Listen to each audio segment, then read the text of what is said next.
मेरे पीछे आप दो तस्वीरें देख रहे हैं। पहली तस्वीर है स्वरा भास्कर की, जिन्होंने एक मुस्लिम व्यक्ति से शादी करी, और एक तस्वीर आप ये देख रहे हैं जिसमें कटरीना कैफ है, जिन्होंने एक हिंदू व्यक्ति से शादी करी। ये तस्वीरें अपने आप में बहुत बड़ी कहानी बयां कर रही हैं। अनुपम जी, दर्शकों को समझाइए ये तस्वीरें क्या कहानी बता रही हैं। देखिए, हम इस तस्वीर की कहानी बताएं उससे पहले ये जो आप देख रहे हैं कटरीना कैफ की तस्वीर, इस तस्वीर की कहानी बहुत सारे लोगों ने, हमारे दर्शकों ने जान ली होगी, देख ली होगी, सुन ली होगी, अपने फोन पर, न्यूज चैनल्स पर, सोशल मीडिया साइट्स पर उन्होंने जान लिया होगा। लेकिन हम इससे आगे की कुछ बात बताने जा रहे हैं, इसलिए बहुत ध्यान से इस वीडियो को आखिर तक देखिएगा। और कितना बड़ा परिवर्तन आता है। एक हमारे हिंदू धर्म में कहावत कही जाती है, या सब में कहावत कही जाती है, ये सारे धर्मों में, संगत से गुण आत है, संगत से गुण जात। ठीक है जी। अब हम इनको क्या कहते हैं, इनका नाम क्या है? कटरीना कैफ। कटरीना कैफ ये हिंदू धर्म में, हिंदू धर्म के एक व्यक्ति के साथ शादी कर लेती हैं, लेकिन फिर भी इनका नाम क्या है? कटरीना कैफ। कटरीना कैफ, हम कटरीना कैफ कहते हैं। इसी तरह स्वरा भास्कर एक मुसलमान से शादी कर लेती हैं, फिर भी इनका नाम क्या है? स्वरा भास्कर। स्वरा भास्कर, इनका नाम मुसलमान नहीं हुआ और इनका नाम हिंदू नहीं हुआ। इसका मतलब यह है कि इन दोनों ने अभी तक, जैसे इन्होंने मुसलमान से शादी की, तो इनके ऊपर कोई जोर जबरदस्ती नहीं है कि आप मुस्लिम धर्म अपना लो, और इनके ऊपर भी कोई जोर जबरदस्ती नहीं है कि आप हिंदू धर्म अपना ही लो। ठीक है, ये हमारे भारत की सबसे बड़ी खूबसूरती है। दोस्तों, यहां तक अगर आप हमारा समर्थन करते हैं तो लाइक करते जाइएगा वीडियो को, आगे की कहानी और दिलचस्प है। लेकिन हमने क्या कहा आपको? संगत से गुण आत है, संगत से गुण जात। शादी करने से पहले स्वरा भास्कर ऐसी दिखती थी, ठीक। शादी करने के बाद स्वरा भास्कर ऐसी दिखती हैं। ऐसा लोगों ने बहुत कमेंट्स किए, ट्रोल किया, स्वरा भास्कर को बहुत ज्यादा ट्रोल किया गया। हम ऐसे लोगों का तो कतई समर्थन नहीं करते जो इस तरह के कंपैरिजन करते थे। हम पहले ही बता देते हैं, हम किसी भी धर्म के खिलाफ, किसी भी व्यक्ति के खिलाफ इस तरह की टिप्पणी से का समर्थन नहीं करते। ये हमारा एकदम स्पष्ट मानना है। लेकिन दोस्तों, एक बात और ध्यान से सुनिएगा। स्वरा भास्कर जब एक मुस्लिम फैमिली में गई, तब उन्होंने अपने सारे कल्चर, हिंदू धर्म को छोड़कर मुसलमानों वाले अपना लिए। वो पैगंबर मोहम्मद की तारीफ करती हैं, वो कहती हैं कि 5 वक्त का नमाजी अच्छा है, वो रोजा रखती हैं, इफ्तार करती हैं, वो ईद मनाती हैं। और इसी तरह कटरीना कैफ आप देखेंगे तो सारे हिंदू धर्मों के जो फेस्टिवल्स होते हैं, जैसे हमने तीज करते हुए देखा इनको, करवा चौथ रखते हुए देखा, हमने देखा होली खेलती हैं ये, उसमें भी टीका, माथे पर टीका लगा लेती हैं। अब यहाँ ही यही कुंभ की बात देखिए, जूड़ा पहनकर गई हैं, हाथों में कंगन, माथे पर बिंदी, बिल्कुल जो एक पारंपरिक हिंदू धर्म में स्त्रियां होती हैं वो वेशभूषा है इनकी। और बैठी कहाँ है? शिवाजी की मूर्ति के पास। ये देखिए बहुत ध्यान से, ये शिवाजी, वीर शिवाजी की मूर्ति है। उनके सामने इन्होंने करीब 10 मिनट ये वहां बैठी रही कटरीना कैफ। और कटरीना कैफ को ये बिल्कुल भी ऐतराज नहीं है कि वो संगम में डुबकी लगाएं, और न ही किसी ने बोला, किसी ने नहीं बोला।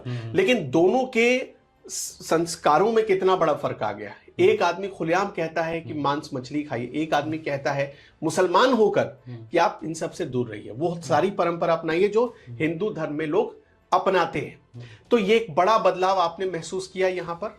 अब कटरीना कैफ की कहानी आप देखते जाइए।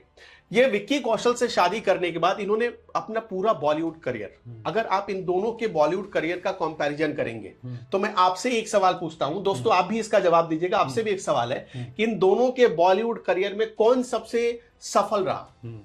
मेरे हिसाब से तो कटरीना कैफ। कटरीना कैफ, बिल्कुल। इनकी नेटवर्थ और इनके नेटवर्थ में जमीन आसमान का फर्क। फिल्में हिट देने के मामले में भी इन कटरीना कैफ कहीं ज्यादा आगे, और बोल्ड सीन करने के मामले में दोनों में से कौन आगे? ये स्वरा भास्कर पर मेरा वोट जाएगा। आपका वोट जाएगा? सबका वोट जाना चाहिए, क्योंकि बोल्ड सीन करके भी स्वरा भास्कर न तो नाम कमा पाई, न तो पैसा कमा पाई।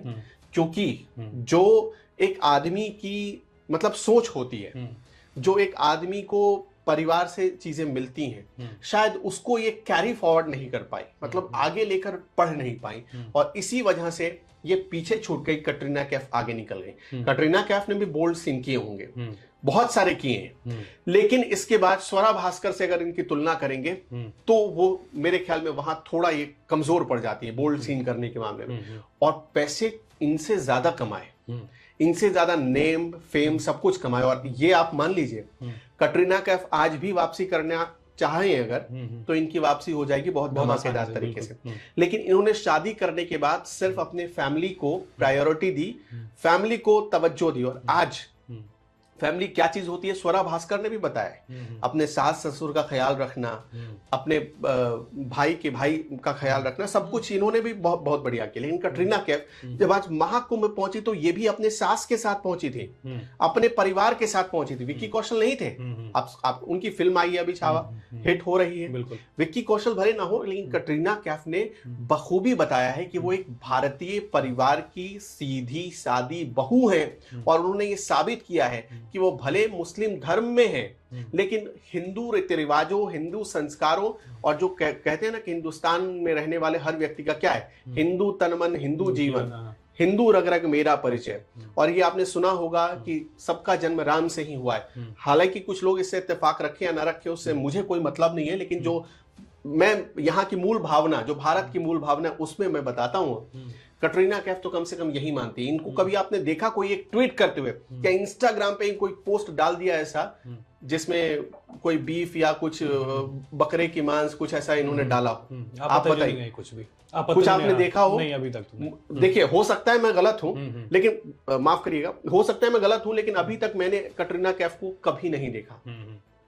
जबकि आपको भी पता है कि एक मुस्लिम फैमिली का होकर आपको कितनी सारी बंदिशें झेलनी पड़ती हैं। आपको यह भी पता है कि मुस्लिम फैमिली का होकर जब आप हिंदू फैमिली में शादी करते हैं तो कितनी बंदिशें झेलनी पड़ी होंगी। लेकिन कटरीना कैफ ने सब कुछ इतना स्मूथली टैकल किया, इतना सब कुछ बढ़िया से हुआ, और आज इतना हिंदू रीति रिवाजों में इतना रच बस गई हैं कि इनके संस्कारों में अब जमीन आसमान का फर्क नजर आने लगा है। तो ये बड़ा मुझे फर्क नजर आता है। आज जब ये महाकुंभ गई, महाकुंभ में जाना सिर्फ कटरीना कैफ का जाना नहीं था, ये एक बड़ा मैसेज भी था। मैसेज अपने मुसलमान भाइयों के लिए था कि यार ये कुंभ हम सबका है, ये भारत का फेस्टिवल है, आप भी यहां आकर स्नान कर सकते हैं। कटरीना कैफ को अगर लोग किसी रिलीजन, किसी धर्म के आधार पर देखते हैं तो वो शायद गलत है। वहां पर भले वो एक मुसलमान बनकर हिंदू पहनावे के साथ गई, लेकिन उन्होंने एक बड़े तबके को ये मैसेज देने की कोशिश की है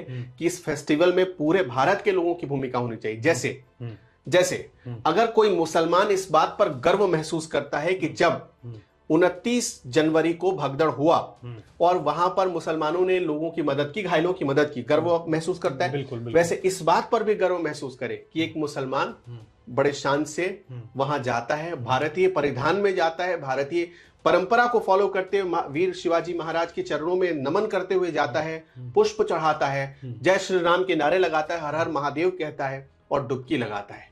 इस पे हर मुसलमान को गर्व करना चाहिए। तो दोस्तों, हम उम्मीद करते हैं कि कमेंट बॉक्स हमारे मुसलमान भाइयों के कमेंट से भर जाएगा, हम ये उम्मीद करते हैं। और ये अगर ऐसा होता है तो हम सचमुच मानेंगे कि हमारा देश बहुत आगे तरक्की कर रहा है। तो मैं बेसिकली क्या समझाना चाह रहा हूं आपको, समझाना यही चाह रहा हूं, मैं किसी भी धर्म, किसी भी व्यक्ति के खिलाफ बोलते हुए समझाना यही चाह रहा हूं कि कोई अगर भारतीय परंपरा, भारतीय संस्कारों को फॉलो करते हो, चाहे वो किसी धर्म का हो, और पूरे भारत को अपना मानते हुए अगर आगे बढ़ता है, तो लोग कटरीना कैफ जैसे बन जाते हैं, कटरीना कैफ जैसे संस्कारों के बन जाते हैं। और कोई अगर किसी मतलब कट्टर सोच को स्थापित करने की कोशिश करता है, तो वो चाहे हिंदू ही क्यों ना हो, वो चाहे ब्राह्मण परिवार में ही क्यों ना पैदा हुआ हो, वो स्वरा भास्कर बन जाता है। मतलब धर्म मैटर नहीं करता, विचारधारा और कट्टरपंथी जो है वो चीजें कहीं ना कहीं गलत दिशा में लोगों को लेकर चली जाती है। एक चीज मैं भी बोलूंगा अनुपम जी, ये तस्वीरें जो है ना, ये ना सिर्फ एक संदेश दे रही है हिंदू मुस्लिम भाईचारे का, बल्कि महाकुंभ पर लगातार जिस तरीके के एलिगेशंस लगाए गए और उत्तर प्रदेश। अच्छा, मैं एक चीज और बात कहना चाहता हूँ। देखिए, मैं हो सकता है गलत हूँ, बहुत सारे ऐसे लोग भी हैं, बहुत सारे ऐसे मुसलमान भाई भी हैं जिनको प्रसाद खाने में दिक्कत है, टीका लगाने में दिक्कत है। कटरीना कैफ ने यहाँ प्रसाद भी खाया, टीका भी लगाया। ये परमार्थ निकेतन का शिविर है जहां पर कटरीना कैफ पहुंचे थे। और सबसे बड़ी बात कि वो कहाँ बैठ रही है, कहाँ झुक रही है, किनको प्रणाम कर रही है, वो देखिए। ये भी अपने आप में मैसेज है। वीर शिवाजी के सामने जाकर अगर बैठती है तो और छावा तो सबसे बड़ी, आप इसका लिंक छावा से करिए तो मुझे लगता है कि ये तो बेहतरीन है। ये तो विक्की कौशल के लिए एक होता है ना कि पतिव्रता पत्नी वो इन्होंने दिखाया है, उसकी भावना व्यक्त की है यहां पर आने के बाद कटरीना कैफ ने। वही मैं कह रहा था कि जैसे मैंने बोला कि तरह तरह के एलिगेशंस लग रहे थे महाकुंभ को लेकर, और उसमें योगी आदित्यनाथ का एक बयान भी आता है कि बहुत लोग जा रहे हैं, किसी का जाति मजहब नहीं पूछा जा रहा, और जैसा अनुपम जी ने भी कहा कि ये जो आयोजन है ये सबका आयोजन है, इसको किसी धर्म से ज्यादा जोड़कर नहीं देखना चाहिए। और जब कटरीना कैफ नहीं, आप एक बात बताइए, देखिए मैं भी कुंभ गया हूं तो मेरा भी कुछ अनुभव है वहां पर। हमने देखा कि वहां पर जो कारपेट, जो दरी, जो कालीन बेचने वाले लोग थे ना, वो मुसलमान भाई ही थे, और कोई उनकी सर्टिफिकेट लेकर वहां उनको बेचने नहीं दे रहा था। बहुत ध्यान से सुनिएगा मैं जो कहना चाह रहा हूं, किसी से ये मांगा नहीं गया कि तुम हिंदू हो जी कि तुम मुसलमान हो, तुम ये बताओ। आप गाड़ी पर कारपेट लोगों ने लादी, कालीन लादी और लेकर पहुंच गए मेला क्षेत्र, वहां आराम से बेच रहे हैं। वहां पर हमने देखा 200 रुपए से लेकर 7,000 रुपए तक की कालीन लोग बेच रहे थे मुसलमान भाई। ये मेरा अपना अनुभव है, अगर मैं गलत हूं तो आप ये भी बताइएगा, मैंने देखा है, मैंने पूछा है। और आप सोचिए कि वो कालीन बेचने वालों को अगर हिंदू या मुसलमान देखकर लोगों को जाने दिया जाता तो शायद वो रुक गए होते। इसलिए, और योगी आदित्यनाथ ने जब वहां पर, आपको याद होगा एक बहुत सारा विवाद हुआ था कि मुसलमान क्यों जाता है, बहुत शुरुआत में बहुत सारे लोगों ने, मोहम्मद कैफ भी तो गए थे, उनको किसी ने रोका? बिल्कुल नहीं। मोहम्मद कैफ गए थे, आपको याद है, संगम में डुबकी लगाने? जी जी। उनकी तस्वीर भी हम कहेंगे कि उनकी तस्वीर भी दिखा दीजिएगा जब हम ये वीडियो दिखा रहे हैं तो। मोहम्मद कैफ गए, उन्होंने डुबकी लगाई, कोई किसी ने रोका नहीं। दोस्तों, नियत साफ होनी चाहिए, कोई सरकार नहीं रोकेगी, नियत खराब नहीं होनी चाहिए। आप जैसे कि कुंभ मेला क्षेत्र पर दावा कर दिया गया कि वक्फ बोर्ड की प्रॉपर्टी है, तो यहां पर लगता है कि नियत खराब है, तो फिर आदमी विरोध करता है, योगी सरकार एक्शन लेती है, सख्ती दिखाती है। लेकिन अगर कोई साफ मन से जाता है, कोई दिक्कत नहीं है। यानी साफ तौर पर हमारी भी चर्चा का एक यही अगर निचोड़ निकाल के देखा जाए, धर्म कोई भी बुरा नहीं है, पर कट्टरपंथी अगर व्यक्ति बनता है फिर वो कोई भी धर्म, अनुपम जी, वो गड़बड़ हो जाता है। प्रबुद्ध सौरभ की एक लाइन है कि मंगल को बजरंगी से मैं तेरा शुक्र मनाऊं, शुक्र को तू अल्लाह से मेरा मंगल मांगे। तो इस तरीके की बातें जब हमारे देश में होती हैं, जहां पर आपसी भाईचारे की बातें होती हैं, बात आती है केवल कट्टरपंथता की, जहां कट्टरपंथी लोग अलग दिशा में चीजों को लेकर जाते हैं, वहीं से मामला बिगड़ता है। आप हमारी चर्चा से कितना संतुष्ट हैं? आपकी कोई राय है, आप कुछ कहना चाहते हैं? कमेंट सेक्शन आपका इंतजार कर रहा है, भर भर के कमेंट करिए। फेसबुक पर हमें देख रहे हैं तो हमारे पेज को लाइक करें, और यूट्यूब से जुड़े हुए हैं तो सब्सक्राइब करें। फिर मुलाकात करेंगे एक नई चर्चा में, इसमें इतना ही, धन्यवाद।